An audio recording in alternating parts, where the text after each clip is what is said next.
Hi, and welcome to Matt Holman Talks Mental Health, the podcast where I have the opportunity to sit down and chat to amazing humans about their journeys through life. For this episode, I'm so happy to introduce Lucy Hine to the conversation. Welcome, Lucy. Hi. Hello, everyone. Hello. So these episodes are really special because they're talking about neurodiversity, focusing on neurodiversity and the different topics. Lucy, we're going to be talking about ADHD for this conversation, but I'll let you do a very quick introduction to people, let them know a little bit about you, who you are, what you do.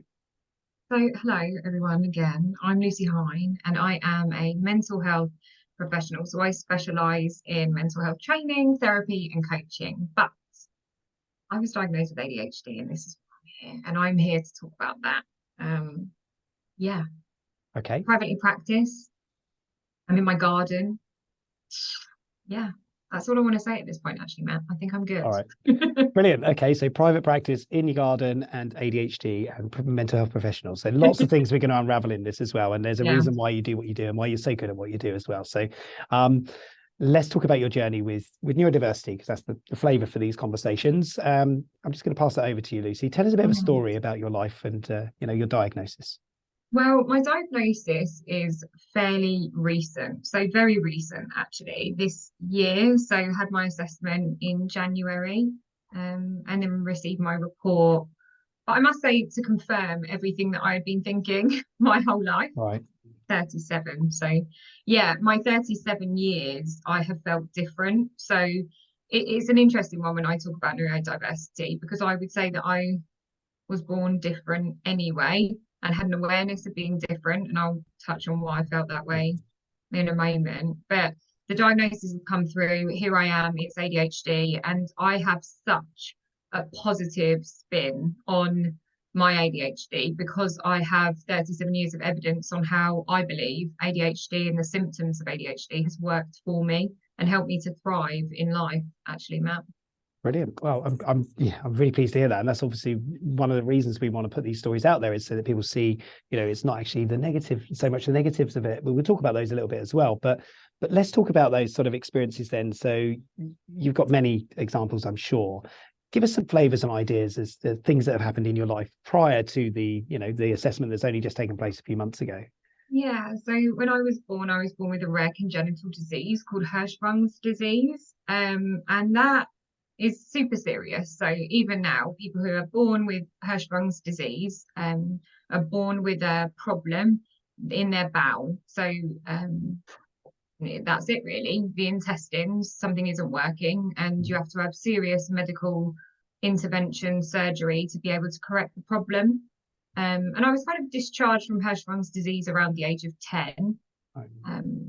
So what my first sort of chapter, I would say, in life, I was always aware of my difference, that I was leaving school to attend medical appointments. My body, my tummy always looked different from the other girls in PE.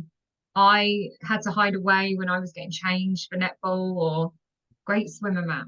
I'm a good swimmer. Yeah. But I was very aware of that in a swimsuit as a young person, as a young adult, sort of as I grew into my teen years, adolescence. My difference was, I've worn my scars across my tummy to remind me of my difference every single day of my life. So how I coped with that, I credit my ADHD, the resilience of living through major surgery. I've had over 10 abdominal corrective surgeries. Not all of them were easy.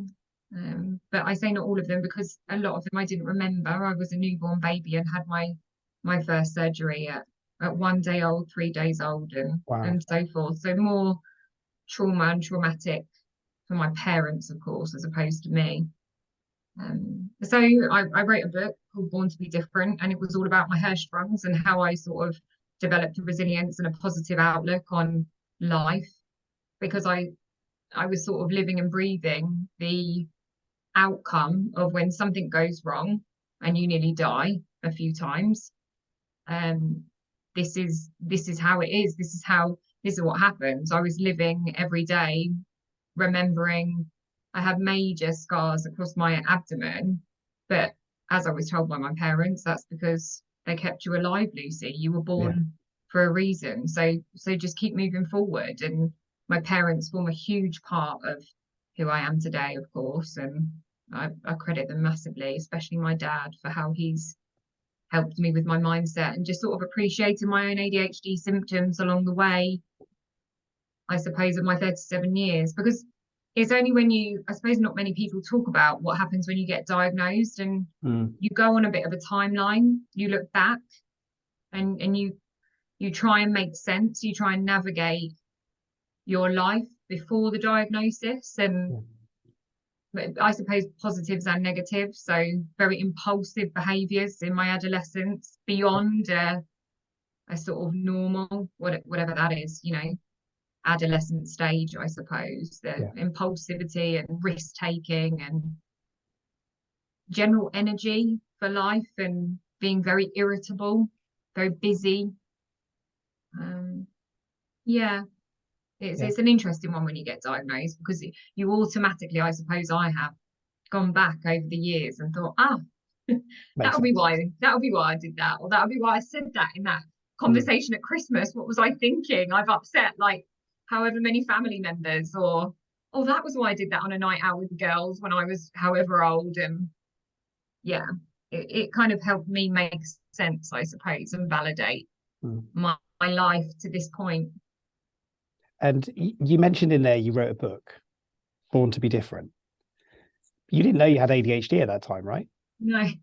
I think even writing a book, so I've come from the aviation industry. I worked in the aviation industry for 16 and a half years. And it's very interesting because I believe that industry masked my symptoms for me because of the fast pace, because of the characters, the personality styles and types of my colleagues. I felt very, very much at home with the fast-paced, organized structure and routine and vibrancy of being myself, being an individual in a diverse industry. And people would say all the time, gosh, Lucy, you should really write a book, the way you are and just how you're coping with this, or you should be writing a book, or you should have a film. They would say, Lucy, you should have a bloody film crew coming around with you in your life, all these things that are happening. A little documentary, yeah. So I did. So sort of when I got to the, a few years on, obviously, and I left the aviation industry at the beginning of the pandemic, taking the opportunity of voluntary redundancy and working full time for myself, self-employed, I was able to finance a book. And I just did it. I did it for me, and I wanted to tell my story, and it was just one of the things I wanted to do. And people around me have always encouraged me to do so. So that's the book, Born to Be Different, Lucy Hine. And how much could you read back in there now and go, that was me and that was my ADHD? 100% of it. Is it? So it's a true reflection of who you were. 100%. I think, do you know what, Matt? People have said to me, how are you so positive? Why are you so positive? And a lot of people have almost doubted me but surely you have a bad day, or surely but is this real? Like, is this real? Yeah. Are you just like, what is happening? And I look back and I genuinely think that when you apply the understanding of ADHD and the symptoms of ADHD, one of the core factors and characteristics is anybody who is diagnosed with ADHD or not, or just simply understands it. If you have a passion for something and an interest for something, you can absolutely thrive in what that passion is and what that area is, whatever it is. It doesn't have to be a certain thing. It can be anything that resonates with you. And what happened was I became my own fascination. So I became my own interest. So I became so interested in who Lucy Hine was as I was sort of going through, I call it therapy school, and getting all my qualifications whilst I was working for the airline. And that's why I look at the book now and think, well, 100% of it is fueled by ADHD.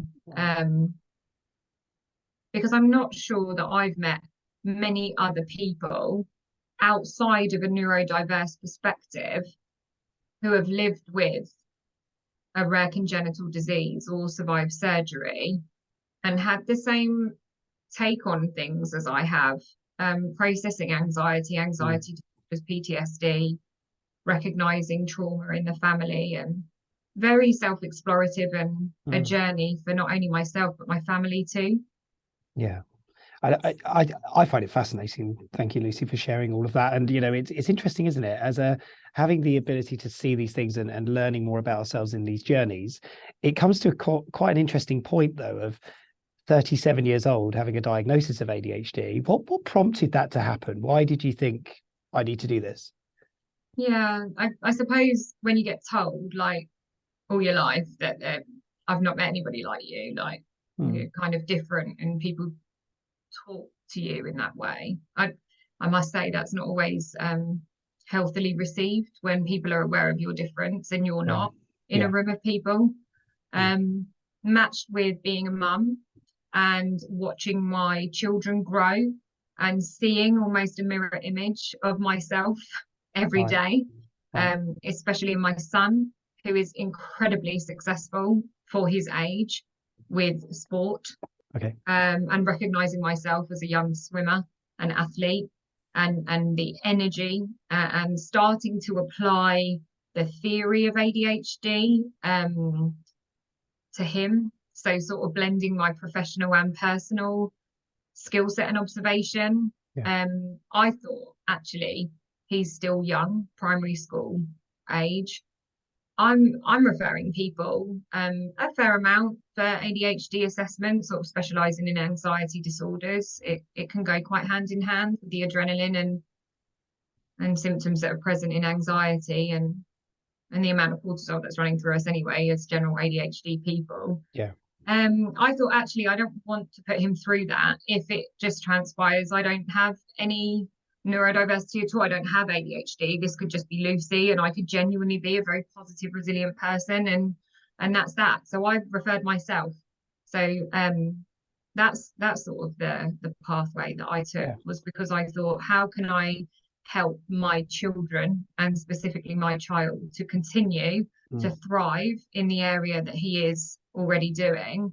So, but in such a positive way that Yeah. actually, if a young person is aware of their difference early on, just as it was for me, without the ADHD lens, I was aware of my difference very early on. I had parents that educated, supported me with such resilient, positive language and outlook and environment. I feel an obligation to do that for both of my children, but especially with my son for ADHD Yeah. tendencies. And he's booked in for his assessment and his barrier to learnings in Yeah. April as a result of my diagnosis, because it is genetic. Yep. Yeah, I feel like it's an obligation to do that, to help him Yeah. live potentially a happier and healthier life whilst embracing his neurodiversity. Yeah, absolutely. And I wholeheartedly agree with all of that. I think it's fascinating from some of the conversations I've had with other people, and the parent becomes the one that then goes forward for the diagnosis first. And Yeah. it's almost like, I want to make it a safe environment for all of us to talk about this. Just on that thought. So you mentioned your parents have been really supportive in your life. Of course, you've been through a lot. You've already explained that. How or what sort of conversations have you had with family members or people who are closer to you, now that sort of what's going on? How's that been received?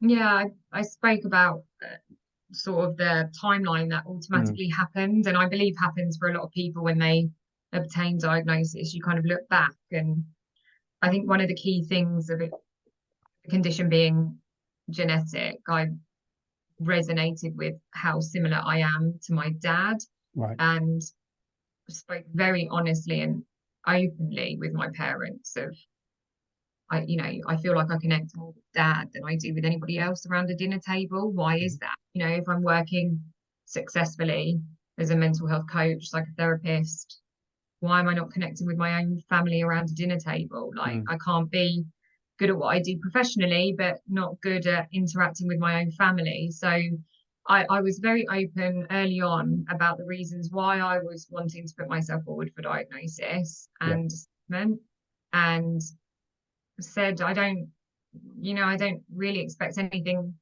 from any of you. Just, this is something that I'm doing for me and my son, I shared the report, and I've noticed that since the report, which is lengthy, so Yeah. it's quite an obligation, I suppose, to send that over, you know, however many pages for other family members to have the time to want to read that and understand me, because I have a sister and I'm not the easiest person to live with. Certainly growing up as a young person and a young adult, I didn't have a very healthy relationship. So to now ask her to read a however many page report on who I am, why would she want to do that? Yeah. So sort of stayed in a neutral space of, this is the report, this is my diagnosis, and if you would like to read it, it's available for you to read. Yeah. But it makes sense why.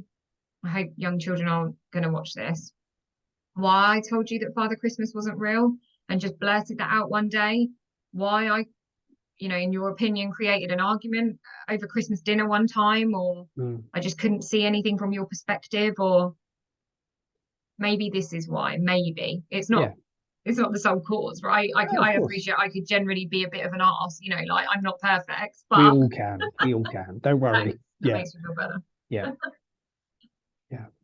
Again, it's just fascinating, isn't it? Sort of those relationships, and those are people that have been with you all your life.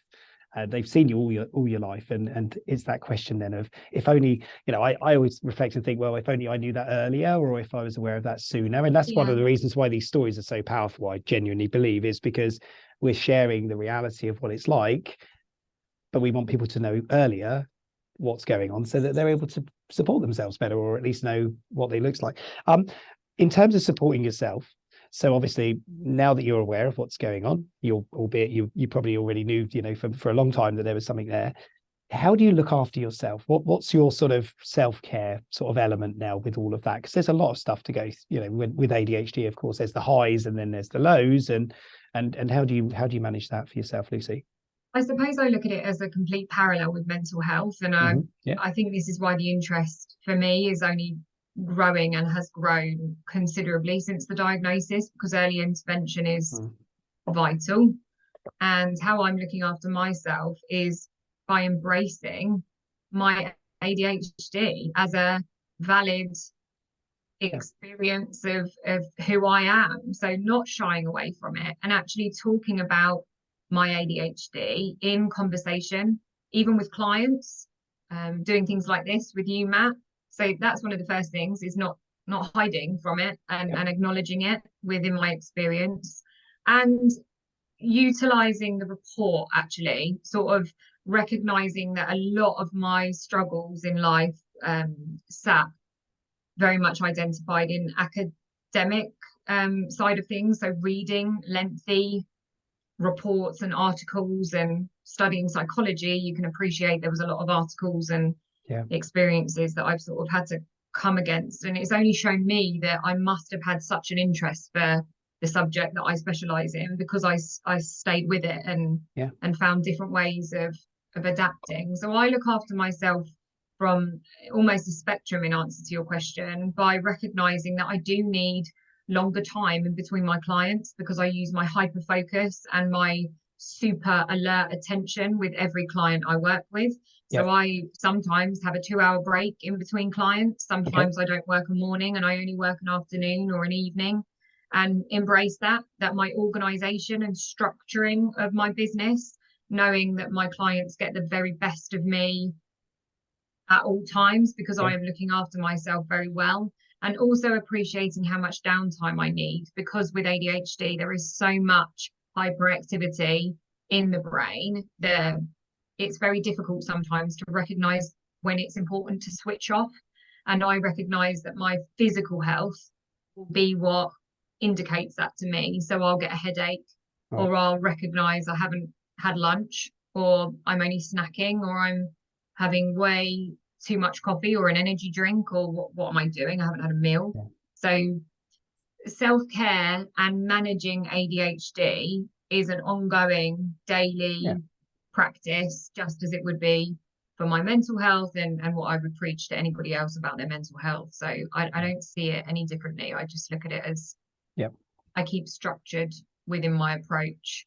I have to keep structured. Or I'd end up burning out. I would end up working all hours, and I wouldn't be well at all. Yeah, no, it makes perfect I'd be sense. exhausted. Yeah, yeah, and life can be exhausting anyway. Even Anyway, yeah. that's the beauty of it, isn't it?